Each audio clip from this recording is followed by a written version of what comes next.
Assalamualaikum warahmatullahi wabarakatuh. Waalaikumsalam warahmatullahi wabarakatuh.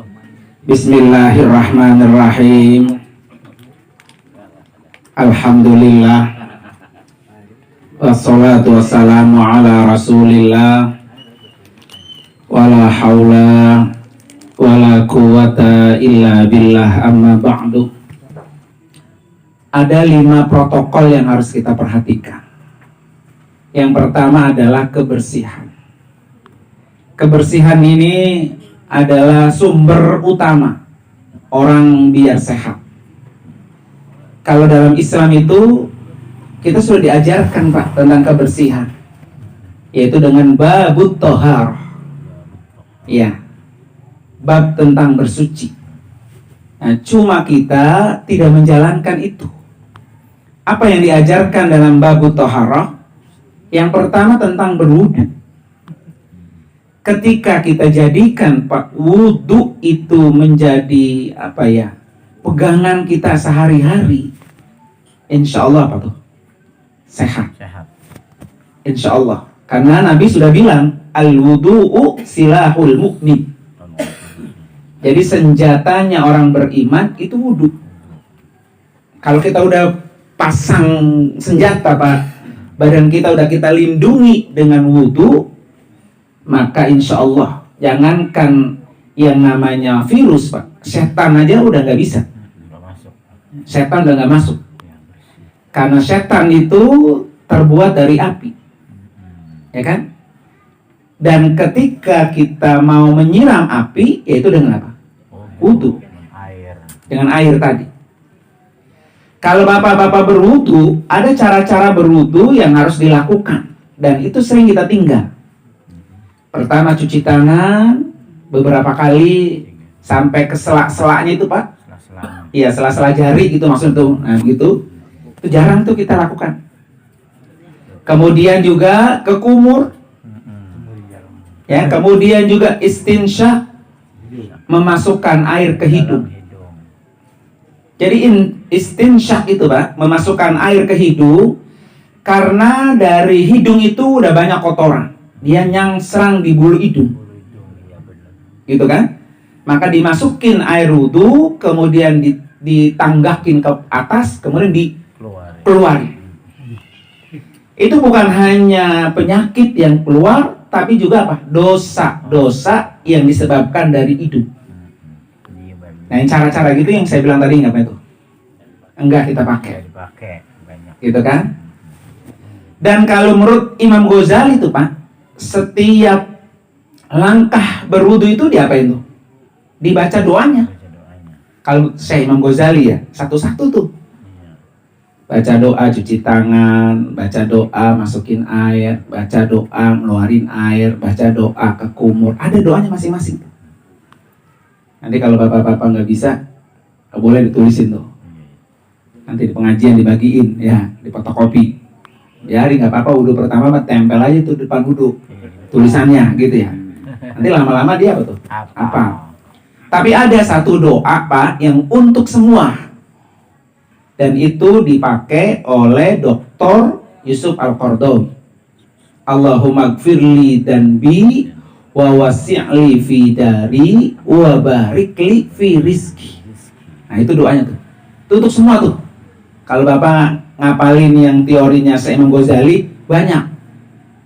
Karena satu gerakan, satu apa? Doa.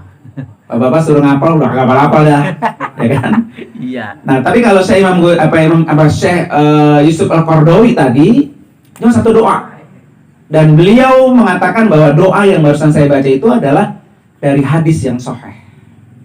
Makanya beliau mengatakan doa yang dipakai oleh Syekh Imam Ghazali itu adalah doa-doa yang lemah, yang doif. Tapi yang namanya doa nggak apa-apa, lemah juga.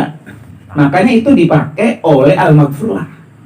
Maka cara-cara berwudu kayak Haji Nur Ali itu sama dengan cara wudunya Syekh Al-Imam Al-Ghazali. Doa Pak, jangankan yang doif, bapak-bapak aja kalau doa bahasa dewek. Iya. Nah, itu kan begitu ya. Bahasa dewek. Iya. Itu doifnya doif banget itu gitu ya. Tapi nggak apa-apa yang namanya doa mah. Bebas. Ya, doa itu tidak ada apa namanya, tidak ada dikatakan jelek kalau dia berdoa doa yang baik. Memang doa yang paling bagus diambil dari Al-Quran. Kemudian diambil lagi dari hadis. Hadisnya pun yang sahih. Kalau nggak ada ya doif, nggak apa-apa doa mah. Kalau nggak ada lagi ya udah dari ulama-ulama. Nah, termasuk doa-doa berwudu yang dipakai oleh Asy-Syaikh Al-Imam Al-Ghazali. Nah, itu protokol pertama. Apalagi Pak, kalau Bapak bisa mampu nih Pak, mampu melakukan setelah berwudu dilakukan sholat sunat wudu. Apalagi tuh? Itu udah ibaratnya udah dilindungin lagi berlapis itu. 2 tamu. Ya. Orang yang sudah berwudu dilanjutkan dengan sholat sunat apa? Wudu. Dengan amalan itu Pak, bukan hanya corona yang takut sama orang itu, tetapi pintu surga terbuka. Buktinya apa Pak? Bilal bin Rabah, ya kan? Orang yang masih hidup sudah dijamin masuk surga. Dan Nabi menyaksikan itu ketika Mi'raj. Dengan apa? Dengan amalan selalu berwudu dan selalu sholat sunat apa? Wudu. Dan itu saya katakan tadi di awal adalah pelajaran yang paling pertama dibahas. Sebelum kita disuruh sholat Pak, kita disuruh wudu dulu yang benar. Gitu ya. Dan itu paling pertama. Dan jarang itu kita jadikan sebagai apa tuh? Sebagai pegangan hari-hari. Maka ada istilah begini. Jadi kalau orang yang selalu punya wudu, kapanpun waktunya datang sholat, udah nggak perlu bingung. Kan banyak sering ya. Pak Haji Saroni, ayo kita sholat, udah azan. Dulu saya belum punya wudu. Nah gitu kan seringnya. Pantatnya loncer. Iya, belum punya wudu begitu. Makanya kata orang, wudu aja lo nggak punya, apalagi duit. Nah, gitu. Wudu aja yang nggak bayar Pak, nggak punya, apalagi Pak? Duit. Nah, iya memang begitu. Apa tuh nama konsekuensinya ya? Batal mulu katanya. Karena kalau kita sudah lindungi diri kita dengan berwudu, maka insya Allah kita termasuk orang-orang yang selamat bukan hanya di dunia, tetapi selamat dari api neraka. Nah, itu yang paling kita takutin adalah selamat dari api neraka. Tidak selamat dari api neraka itu yang paling kita takuti. Makanya salah satu membuka pintu surga adalah berwudu. Makanya ketika kita selesai berwudu Pak, apa doanya? Allahumma ij'alni minat tawwabin waj'alni minal mutatahhirin, gitu. Karena nggak boleh Pak orang yang tidak bersih masuk ke dalam surga. Jadi surga itu hanya bisa dimasukin oleh orang-orang yang bersih. Nah Bapak juga kan kalau punya wudu nggak juga sembarangan calak-colek sama bini. Nah kan begitu kan ya? Iya. Seperti kita mau sholat. Nah selama ini kita berwudu karena mau sholat. Kalau nggak sholat, nggak ada sholat mungkin nggak wudu-wudu, gitu kan? Selama ini kita berwudu karena kita membaca Al-Quran. Padahal apapun yang dibaca itu harus berwudu. Makanya dalam kitab Bidayatul Hidayah dikatakan al-wudu'u nurun wal ilmu nurun, gitu Pak. Wudu itu cahaya dan ilmu itu cahaya. Maka ilmu itu nggak bisa masuk sama orang yang sedang belajar kalau orang itu nggak punya wudu. Makanya nggak heran kalau orang belajar taklim tiap malam Jumat tetap baik, lupa mulu ilmunya, gitu ya. Karena ketika belajar, yang belajar nggak punya wudu. Karena menganggap punya wudu itu untuk sholat, gitu ya. Padahal wudu itu bukan untuk sholat doang, untuk belajar supaya kan tadi ilmu itu cahaya, wudu itu cahaya. Jadi cahaya ketemu cahaya, jadi sangat menderang. Termasuk juga Pak, ketika Bapak mau menggauli istrinya, nah, gitu kan? Lupa udah, ya kan? Jadi ketika kita mau menggauli istri kita, itu harus didahului dengan apa? Berwudu. Kalau perlu ada yang namanya sholat hajat, baru kita pakai tuh bini. Yang kelamaan. Bulu layu minun itu. Gitu ya.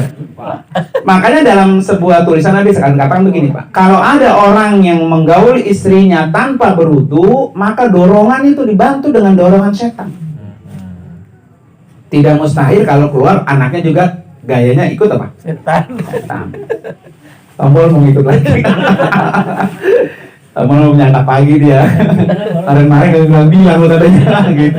Sekarang gue udah lupa. Bismillah boleh gak kata kau Haji Be? Bismillah. Habis dulu, Bismillah. Enggak ini mau ini. Mau naik.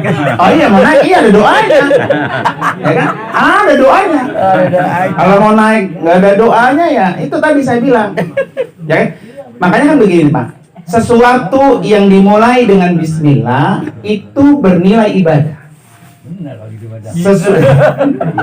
Sesuatu yang tidak dimulai dengan Bismillah, maka nggak ada pahalanya. Ada pahalanya. Jangankan buat tidur sama bini, Pak. Bapak pakai sendal, yang Bismillah sama tidak Bismillah itu beda. Beda. Bapak pakai baju, Bismillah dengan tidak Bismillah beda. Bapak keluar dari rumah, Bismillah dengan tidak Bismillah beda. Makanya ada doanya dalam kitab Ihya itu, ketika kita mau keluar rumah suruh baca doa apa? Bismillahi tawakkaltu la haula wala quwata illa billahil aliyyil azim. Dibaca nggak tuh kalau keluar? Baca. Ya kan? Dimana kata saya Imam Ghazali dalam kitab Ihya itu kata apa? Kalau orang setiap kali keluar rumah membaca doa ini, maka malaikat dia akan mengiringi sampai tujuan, sampai balik lagi ke rumahnya. Nah, hal-hal yang kayak gitu tuh kita anggap memang kecil ya, sepele. Tapi manfaatnya itu luar biasa. Selamat jadi berarti. Nah, selamat gitu kan, jadi tengah jalan kagak tergoda sama jablay gitu kan. Rumah mah betul, tombol mau nyalakan listrik. Banyak masalah mentok dari tengah jalan. Apa namanya ya? Nah, ini salah satu langkah yang harus dilakukan adalah bersuci, ya kan, berwudu. Nah, setelah kita berwudu tadi ada sholat sunat wudu. Nah, setelah itu baru kita lakukan yang namanya sholat 5 waktu. Dimana kata Rasulullah mengibaratkan begini. Jadi kalau orang selalu sholat 5 waktu, Pak, mau dia tepat waktu, ya kan, ataupun tidak tepat waktu, yang jelas dia sholat 5 waktu. Itu Nabi mengibaratkan seperti depan rumah orang itu ada sungai yang mengalir, yang airnya jernih banget. Kemudian orang itu mandi dengan air sungai itu 5 kali sehari. Maka dijamin orang itu nggak akan pernah kotor. Selalu bersih. Karena sehari berapa kali? 5 kali mandi. Jadi kalau ada orang yang selalu sholat 5 waktu, berarti dia sama orang yang selalu membersihkan dirinya. Kalau ada orang yang tidak sholat 1 waktu, apalagi seharian full dia nggak sholat, berarti sama dengan dia tidak mandi seharian. Kotor. Nah, bukan kotor lagi kan ya, udah bulu dilarerin gitu kan, karena saking baunya. Nah, itu diantaranya manfaat ketika kita ingin menjauhi dari segala malapetaka. Sebetulnya yang satu aja gak ini, Pak, kalau dijalanin apa? Tuntas gitu ya. Mau berangkat bawa sayuran, Pak Mul ya, wudhu dulu gitu kan. Dulu bawa wudhu kan gitu ya. Nah, kita terlindungi gitu, bukan hanya terlindungi dari penyakit, tapi terlindungi dari godaan setan itu. Nah, kemudian yang kedua, Pak, protokol yang kedua yang harus dilakukan adalah dengan situasi seperti ini terus beribadah dan berdoa. Ini penting banget, Pak. Makanya di sini ada catatan saya nih, Pak. Ada beberapa doa yang harus kita baca, doa-doa yang dibaca oleh Nabi. Doa yang pertama adalah Bismillahilladzi la yadurru ma'asmihi syai'un fil ardi wala fis sama wa huwas samiul alim. Ya, itu sering dibaca di Ratibul Haddad. Nah, ini menjadi sebuah rutinitas doa, Pak, setiap kali di sholat. Apa artinya? Ya Allah, dengan nama kamu tidak ada malapetaka baik dari langit maupun dari bumi. Itu doanya, dan doa ini doa dari Nabi. Maka saya bilang tadi tuh, baca doa dari Allah, Quran, atau dari hadis dari Nabi. Nah, doa yang juga sangat dahsyat ini, Pak, dan ini sering banget dibaca buat orang-orang yang sholat subuh berjamaah biasanya. Apa? La ilaha illa anta subhanaka inni kuntu minadh dhalimin. Ini doanya Nabi Yunus alaihissalam. Jadi ketika Nabi Yunus Pak tidak mau menjalankan perintah Allah gitu ya, membangkang, akhirnya Nabi Yunus itu dicaplok ikan. Masuklah Nabi Yunus ke dalam perut ikan. Coba kita bayangkan betapa gelapnya di dalam perut ikan. Akhirnya Nabi Yunus itu beristighfar Pak, ya kan, minta ampun. Dan yang dibaca oleh Nabi Yunus ini tadi, la ilaha illa anta subhanaka inni kuntu minaz dzalimin. Kita bisa bayangkan ketika kita di dalam perut ikan itu, pertama sempit, panas, sulit bergerak, begitu Pak ya.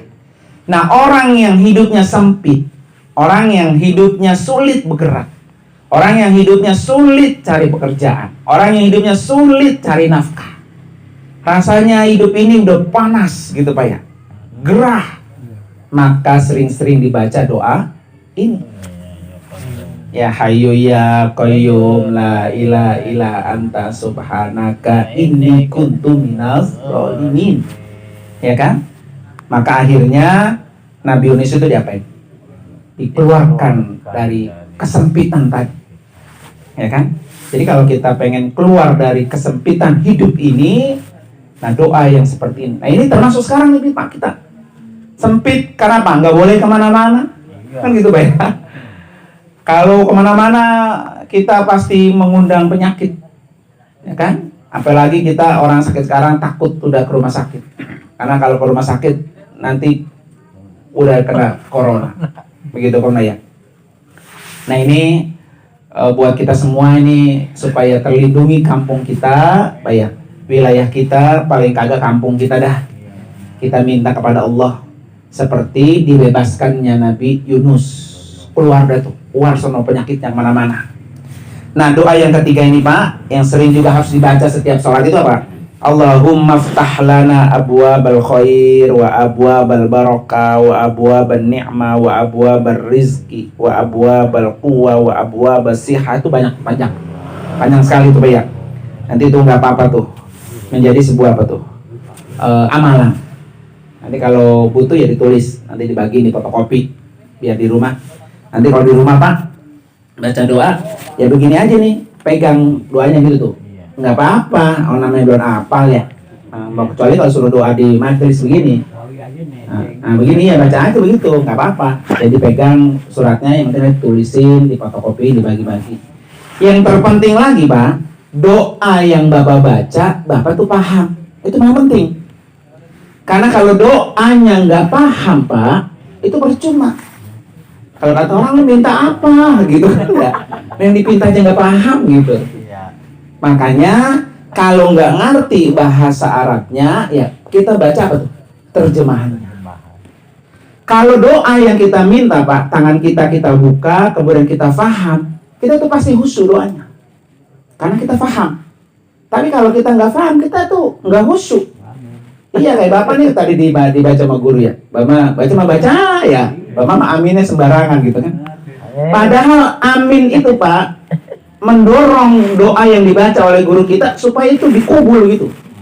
Ya kan? Beliau yang mengumandangkan, kita ya Allah terima begitu. Didorong terus. Nah, kalau semakin banyak yang mengaminkan, otomatis doa itu semakin dekat untuk dikabul Allah. Makanya karena yang dibaca sama guru kita nggak paham, ya ayo be gitu ya. Aminnya kemana? Kadang-kadang agak amin gitu kan. Padahal amin itu penting. Sama Pak, kayak orang baca Fatihah. Fatihah itu kan kata Nabi 5 quri alahu. Tergantung apa niat kamu. Begitu ya. Jadi kalau kita pengen niat sehat, kita baca Fatihah gitu ya. Ada orang sakit, kita baca Fatihah. Ada orang mati, kita baca Fatihah. Karena Fatihah itu memang diturunkan 5 quri alahu, tergantung apa niat kamu. Nah, Fatihah itu Pak, isinya udah doa. Makanya kenapa ketika kita selesai waladhdallin, surah apa tuh? Amin. Makanya dulu waktu saya itikaf di zaman Kenur Ali itu, orang yang habis waladhdallin nggak amin, itu orang rugi tuh. Ya kan? Karena posisi amin itu Pak dalam sholat sunnah. Nah, kalau sunnah ditinggalkan, ibarat orang dagang, keuntungannya ditinggal. Itu. Emang itu untungnya di situ, kita tinggal. Begitu kan? Ngapain ya? Pamul jauh-jauh jualan sayuran banyak, tinggal untungnya dia betul. Ditinggal. Nah, ya. Makanya ketika ada imam waladhdallin, amin. Nah, amin itu udah keuntungannya. Jadi kalau nggak amin keblek tuh. Nah iya gitu. Tinggal untungnya dia apa tuh? Dia tinggal. Ya kan? Makanya jangan sampai ditinggal karena isinya itu apa? Doa. Mau dia jadi imam, tetap amin. Mau dia jadi makmum, tetap amin. Mau dia sholat sendiri, tetap amin itu dibaca. Karena itu adalah doa. Termasuk doa ketika ada orang sedang berdoa, kita mengamini doa. Begitu Pak ya? Termasuk juga doa yang paling terakhir di penghujung majelis, Pak. Kadang-kadang karena udah berdakwah, pulang bae merah gitu ya. Padahal di situ titik apa tuh? Kesempurnaan dan keberkahan. Selesai berkabur. Karena belum selesai udah apa tuh? Udah kabur ya kan? Udah kemana-mana. Udah gesek. Nah, kekuatan doa ini, Pak, ini bisa menolak sesuatu yang menurut kita nggak mungkin. Bahkan kalau hadis Nabi dikatakan la yuraddul qada illa bidu'a, bahwa qada Allah itu bisa berubah dengan kekuatan doa. Pahamnya begini, Bapak ntar malam atau besok pagi udah Allah kodokan, udah Allah tentukan besok mati. Nah gitu kan? Kan itu qada Allah namanya kalau mati itu. Ketentuan Allah yang kita udah nggak bisa nolak. Tetapi karena dia melakukan kebaikan, karena dia didoakan oleh orang atau kita berdoa, itu bisa berubah keputusan yang tadi sudah Allah tentukan. Atau umpamanya besok pagi atau besok siang Allah sudah tentukan kamu besok tabrakan, umpamanya begitu kan. Tapi karena kita melakukan kebaikan, kemudian kita berdoa, ketentuan itu berubah. Nah seperti halnya sekarang ini kita sedang dikasih kodok ketentuan Allah corona yang kita nggak bisa menolak. Nah corona ini akan tidak ada Pak kalau kita semuanya apa tuh? Berdoa. Ya, terutama pamer kayak kunut tazilah atau mengaminkan doa-doa ya kayak besok nih hari Jumat gitu kan ya. Besok Pak hari Jumat. Di mana tuh Pak letak waktu yang mustajab berdoa? Ketika imam istirahat ngasoh khutbah pertama dan khutbah kedua, tentu ngasoh dikit tuh. Kalau di kita dibaca sholawat sama Bilal. Nah, padahal itu Pak, itu waktu yang sedikit banget. Itu waktu yang mustajab. Bapak tentukan mau minta doa apa di situ tuh? Request tersendiri. Ini masalah Jumat, tahu-tahu dibangunin udah koma. Jadi membiarkan atau menghilangkan kesempatan yang Allah sudah kasih. Di antara dua khutbah, imam ngaso sebentar, itu adalah waktu yang mustajab untuk kita berdoa. Makanya yang ditunggu-tunggu itu Pak. Jangan sampai pas imam selesai khutbah pertama kita tidur. Akhirnya nggak tahu dah. Begitu kan? Nah ini mungkin karena barangkali informasinya atau ilmunya belum sampai. Nah kalau udah sampai Pak dan dia udah tahu, dia pasti rugi. Sholat Jumat disia-siakan waktu yang mustajab. Kan waktu mustajab itu Pak kayak sepertiga malam. Itu mah berat kan kita bangun. Ya Pak ya, kalau yang belum terbiasa. Nah kita cari yang mana lebih ringan. Ya itu tadi di antara sholat Jumat. Berat juga. Makanya mengantuk mulu. Pas udah duduk dia. Matanya udah di gelembang udah nggak kuat melek ya. Khotimah sampai gerah-gerah kita khutbah ya. Dia mau udah tidur kan begitu. Nah itu Pak ya, yang kedua. Yang ketiga Pak, protokol yang harus dilakukan ketika menolak bala ini adalah beristighfar. Ya, istighfar aja udah.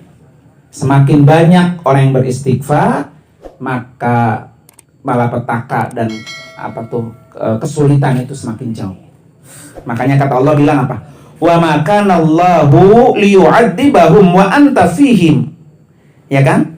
Dan Allah sekali-kali tidak akan mengazab mereka sedangkan kamu berada di antara mereka, dan tidaklah pula Allah akan mengazab mereka sementara mereka sedang beristighfar. wa hum yastaghfirun gitu. Jadi kalau ada orang-orang yang sering beristighfar di antara kampung kita, Pak, itu azab Allah nggak turun. Ya, jadi kalau kita pengen selamat di kampung kita dari zona merah, maka setiap orang itu harus sehari 100 istighfar. Sehari itu, Pak. 100 istighfar, 100 istighfar. Makanya istighfar itu, Pak, dibaca bukan hanya di majelis yang kayak gini. Lah, mamanya Bang Tombol ya, dari rumah ke sini nih, ke sini. Itu kan kadang-kadang jalan, kadang-kadang naik motor, kadang-kadang naik sepeda. Di antara itu baca istighfar itu nggak apa-apa. Makanya ada satu cerita, apa ya, emang panjang dikit nih.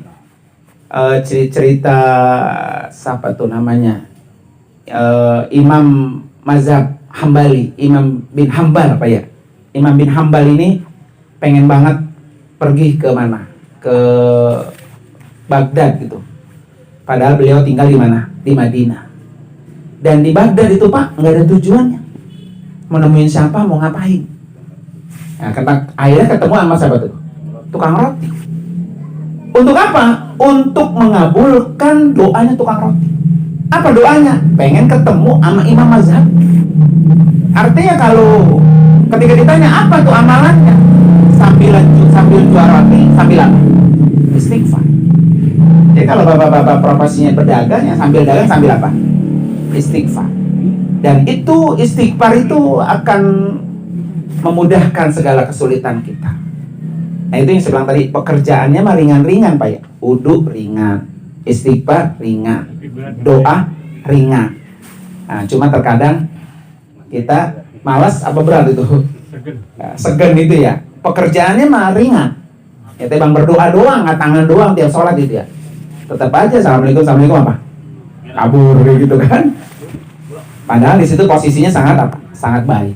Nah, para bapak hadirin sekalian, mudah-mudahan ini ada manfaatnya, Pak ya. Dan insya Allah mudah-mudahan juga kalau kita sama-sama tahu bahwa kita sama-sama berdoa, sama-sama istighfar, sama-sama minta perlindungan, insya Allah kampung kita, minimal kampung kita dah, ya Pak ya, supaya aman dari segala macam mara bahaya. Makanya guru-guru kita, Pak, yang tua itu udah pada takut yang kerumunan. Diundang tuh kayak kemarin undang itu nggak mau, dilarang sudah sama anak-anaknya. Jangan, kalau yang tua kerumun apa, cepet banget begitu ya. Makanya di sini orang mati hampir tiap hari. Karena saya bilang Tombol ya, banyakan yang mati sama hari yang 7 hari. Habis kalau saya tahu tiap malam kita ngayap, Pak ya. Itu kebagian cuma satu, itu pun nggak kebagian. Kayak An-Nur, Nurul Iman, kagak datang pisang. Habis orang hari ini kesini, malam ini kesini, ya kan? Kemarin kita datang situ di depan Awabin, besoknya sudah datang ke Gurumuta, sehari doang. Besoknya sudah datang ke Koil, ya kan? Rencana mau ke sono ke Wates, udah itu nambah atuh. Malam Kamisnya kemarin sono ke Bayoran lama, 7 hari. Kenapa belum selesai udah ada lagi kan ya? Noyot terus kan? Ini artinya emang benar-benar udah musim mati, Pak ya. Nah kalau udah begini, Pak, udah kagak ngelihat yang muda sama yang tua. Kalau udah begini berarti PR kita adalah apa yang kita bawa ketika kita sudah berpulang ke rahmatullah. Nggak ada yang kita bawa kecuali apa? Amal soleh dan amal ibadah kita. Yang tua juga kita nggak tahu kapan matinya ya. Yang muda juga apa? Bisa jadi apa? Besok juga. Nah, karena itu para bapak sekalian, mari sama-sama kita baca suratul Fatihah. Kita niatkan khusus yang pertama buat sahibul bait. Segala niatnya, segala harapannya malam hari ini senantiasa dimudahkan oleh Allah Subhanahu wa taala, dikabul oleh Allah Subhanahu wa taala. Kemudian buat kita semua, kita niatkan bahwa kampung kita ini memang betul-betul dijauhi oleh Allah dari segala malapetaka dan malabahaya. Ala hadiniyah wa kulli niyatin salihah wa ila hadratin nabi al-fatihah. A'udzubillahi minasyaitonir rajim. Bismillahirrahmanirrahim. Alhamdulillahirabbil alamin arrahmanir rahim maliki yaumiddin. Iyyaka na'budu wa iyyaka nasta'in. Ihdinas siratal mustaqim. Shiratal ladzina an'amta 'alaihim ghairil maghdubi 'alaihim waladdallin. Amin. Terima kasih dan mohon maaf Hadanallahu wa iyyakum ajma'in. Wassalamualaikum warahmatullahi wabarakatuh.